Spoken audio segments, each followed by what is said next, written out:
Nafsu bisa membuat seorang raja menjadi budak, dan sabar bisa membuat seorang budak menjadi raja.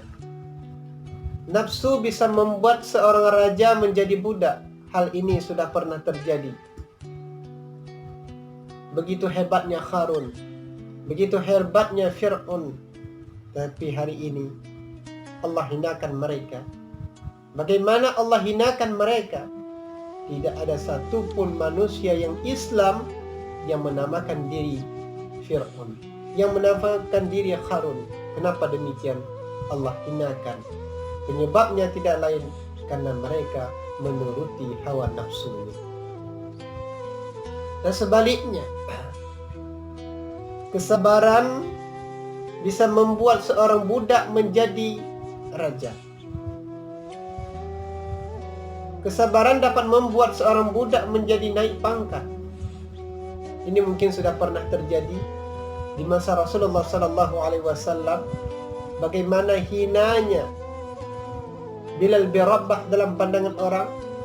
Dia seorang budak, tapi karena begitu kesabarannya terhadap Islam, dia cintanya kepada Islam, dia benar-benar beriman kepada Allah, Allah angkat derajatnya, Allah angkat martabatnya, sehingga sampai saat ini setiap masjid pasti ada Bilalnya.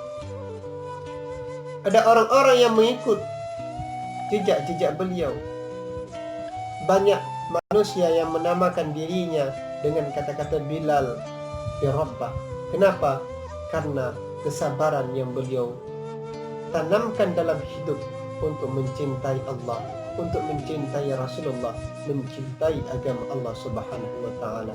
Ini kemuliaan yang Allah berikan kepada orang-orang yang mengutamakan kesabaran. Maka karena itu, tanamilah diri kita. Rabbana, Rabbana, ya Rabbana. Bismillahirrahmanirrahim. Assalamualaikum warahmatullahi wabarakatuh. Alhamdulillah. Allahumma salli ala Sayyidina Muhammad wa ala alihi wa sahbihi wa sallim.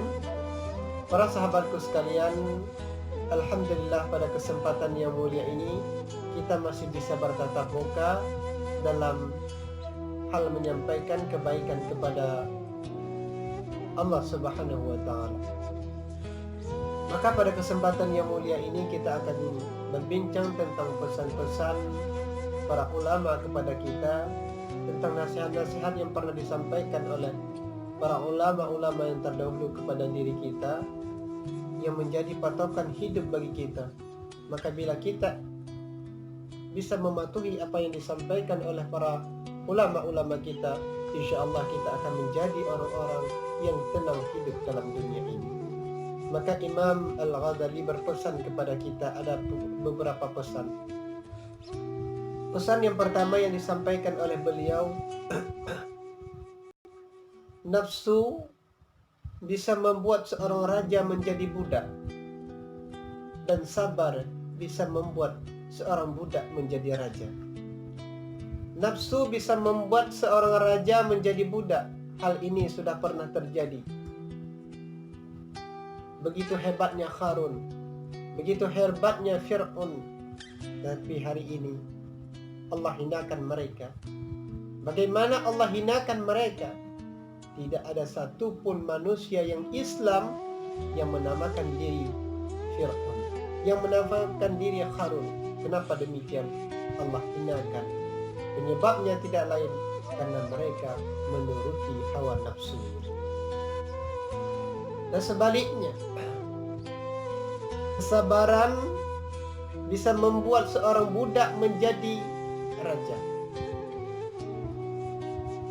Kesabaran dapat membuat seorang budak menjadi naik pangkat. Ini mungkin sudah pernah terjadi di masa Rasulullah SAW. Bagaimana hinanya Bilal bin Rabah dalam pandangan orang. Dia seorang budak, tapi karena begitu kesabarannya terhadap Islam, dia cintanya kepada Islam, dia benar-benar beriman kepada Allah, Allah angkat derajatnya, Allah angkat martabatnya, sehingga sampai saat ini setiap masjid pasti ada Bilal. Ada orang-orang yang mengikut jejak-jejak beliau. Banyak manusia yang menamakan dirinya dengan kata-kata Bilal bin Rabah. Kenapa? Karena kesabaran yang beliau tanamkan dalam hidup untuk mencintai Allah, untuk mencintai Rasulullah, mencintai agama Allah Subhanahu wa taala. Ini kemuliaan yang Allah berikan kepada orang-orang yang mengutamakan kesabaran. Maka karena itu, tanamilah diri kita dengan sikap sabar, sikap rendah hati, jangan berburuk sangka kepada orang lain, jangan turuti diri kita akan hawa nafsu. Para ulama bercerita tentang nafsu dalam kitab Dalaikul Khairat. Di situ dijelaskan, wan nafsu ka tiflin tahmilhu syabba ala hubbi radha'i wa in tuftimhu yang fatimi. Nafsu tamsilan seorang anak kecil yang masih menyusui ibunya. Andaikan anak itu tidak kita pisahkan dari ibunya, maka begitu besar anak pun akan menyusui daripada ibunya. Wa nafsuka tifliin tuhmilhu syabba ala hubbi radha'i wa in tuftimhu yang fatimi. Nafsu tansi anu manyak dijibak mak dimam susu, menyo anu hanatala samporayu akan dimam lagu. Begitulah nafsu. Andaikan hari ini nafsu lebih kita utamakan daripada akal kita, nafsu lebih kita utamakan daripada kesabaran kita, maka suatu saat kita akan binasa dalam pandangan Allah Subhanahu wa taala. Maka pesan yang pertama yang disampaikan oleh Imam Al-Ghazali kepada diri kita, nafsu bisa membuat seorang raja menjadi budak, sementara sabar bisa membuat seorang budak menjadi raja. Kemudian pesan yang kedua yang disampaikan oleh Al-Imam Al-Ghazali kepada diri kita, jadilah kamu bersama manusia bagaikan sebatang pohon. Hiduplah kamu bersama manusia bagaikan sebatang pohon. Walaupun orang melempar kamu dengan batu, walaupun orang melempar kayu buah itu dengan batu, tetap kamu membalasnya dengan buah. Apa tafsirannya? Andaikan hari ini kita dicerca, dihina, diupat dan lain sebagainya, maka balaslah upatan itu dengan kasih sayang. Balaslah ucapan itu dengan kata-kata yang baik. Balaslah ucapan-ucapan yang mereka keluarkan dengan cinta kita kepada orang tersebut. Kenapa demikian? Inilah jalan-jalan bagi kita untuk menghadap Allah dengan kekuatan yang sangat luar biasa. Semua kita bisa memberikan yang terbaik kadang-kadang bila orang memberikan kepada kita yang terbaik. Tapi sebaliknya, kadang-kadang bila mereka memberikan yang buruk kepada kita, kadang-kadang kita akan memberikan yang buruk kepada kita. Kenapa demikian? Kita balas sebab dan akibat. Yang dipesankan oleh Imam Al-Ghazali adalah bukan begitu. Yang dipesankan oleh Imam Al-Ghazali adalah, walaupun orang lain memberi kamu tuba, tetap balasanmu adalah madu. Jangan orang lain memberi kamu tuba, engkau beri balas dia dengan tuba. Jangan. Maka pesan Imam Al-Ghazali kepada kita, jadilah kamu dalam hidup dengan manusia bagaikan pohon yang berbuah. Walaupun orang lain melempar kamu dengan batu, walaupun orang lain melempar pohon itu dengan batu, yang namun kamu tetap membalas dengan buahnya. Itu yang kedua. Maka tanamkan diri kita rasa ikhlas kepada orang lain. Yakinlah bahwa setiap apa yang terjadi pada diri kita, bahwa itu semua adalah ketentuan yang sudah diatur oleh Allah Subhanahu wa taala. Pahit, manis, enak, susah, gembira atau bagaimanapun yang terjadi pada diri kita, ingat bahwa semua adalah ketentuan yang ditentukan oleh Allah Subhanahu wa taala.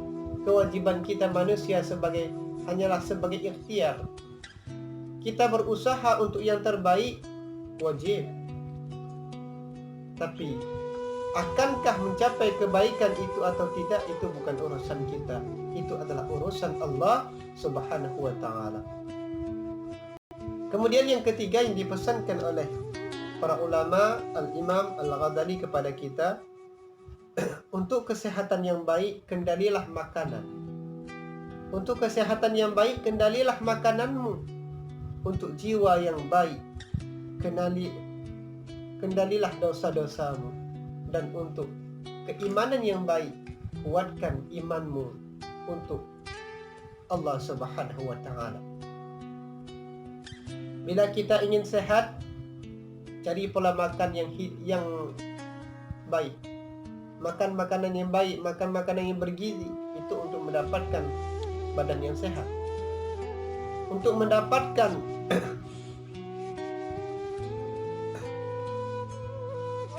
kebaikan, maka jauhkanlah dosa-dosa. Dan untuk mendapatkan keimanan yang kuat, maka yakin seyakin-yakinnya dalam pandangan Allah Subhanahu wa ta'ala.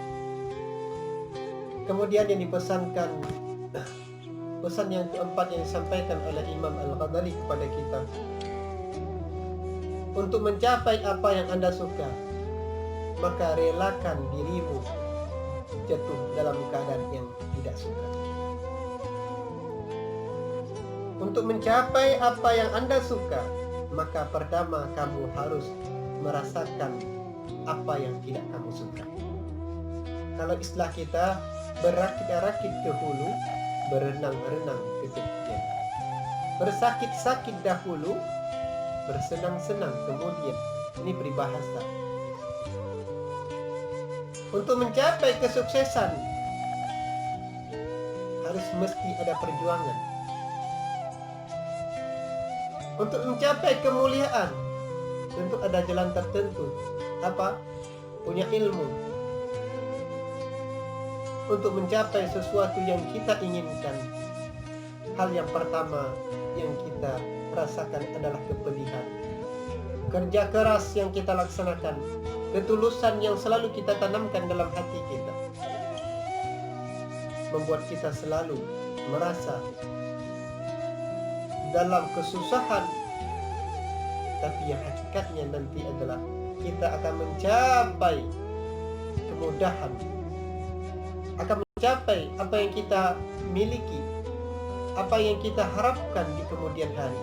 Maka pesan Imam Al-Ghazali kepada kita, untuk mendapatkan apa yang kamu cintai, maka pertama kamu harus sabar dengan apa yang kamu benci. Berakit-rakit ke hulu, berakit-rakit dahulu, bersenang-senang kemudian. Bersakit-sakit dahulu, bersenang-senang kemudian. Kemudian yang kelima yang dipesankan oleh Imam Al-Ghazali kepada kita, menuntut ilmu adalah takwa. Menyampaikan ilmu adalah ibadah. Mengamalkan ilmu, mengulang ilmu adalah zikir, dan mencari ilmu adalah jihad. Yang hari ini kita dari sini berangkat dari kampung berangkat ke tempat-tempat pengajian, itu pahala yang Allah berikan cukup luar biasa, bagaikan pahala jihad. Dalam hadis Rasulullah sallallahu alaihi wasallam berkata, "Man kharaja fi talibil ilmi fahuwa fi sabilillah." Barang siapa seseorang yang keluar dari rumah menuju ke tempat pengajian, maka Allah berikan pahala kepadanya bagaikan pahala mati syahid, pahala fi sabilillah. Kemudian keenam yang pesan yang disampaikan oleh Imam Al-Ghazali kepada kita, kata-kata yang lembut akan melunakkan hati yang keras, dan kata-kata yang keras akan melunakkan, mengeraskan hati yang lembut. Kata-kata yang lembut akan mengeraskan, kata-kata yang lembut akan melunakkan hati yang keras. Sedangkan kata-kata yang keras akan mengeraskan hati yang lembut. Inilah untuk membina karakter kita. Kita harus selalu dalam keadaan kelembutan. Harus dalam keadaan santai kalau bahasa kita. Berbincang dengan orang dengan kata-kata sopan. Berbincang di depan anak-anak kita dengan kata-kata sopan. Seorang anak akan timbul dalam hatinya. Mungkin cuma ini saja.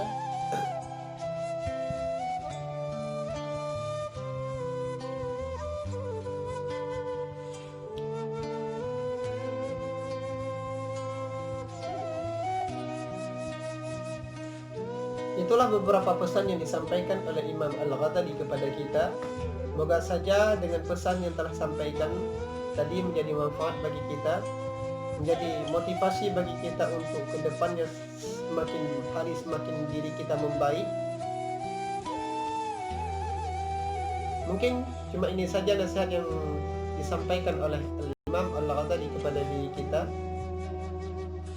Mungkin cuma ini saja nasihat singkat yang disampaikan oleh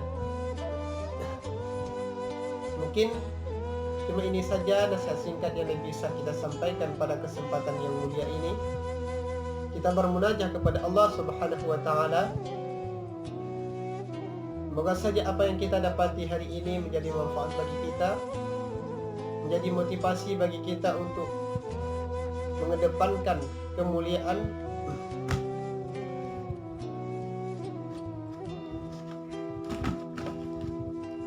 Mungkin cuma ini saja nasihat singkat yang dapat kita sampaikan pada kesempatan yang mulia ini melalui pesan-pesan yang disampaikan oleh Imam Al-Ghazali kepada diri kita.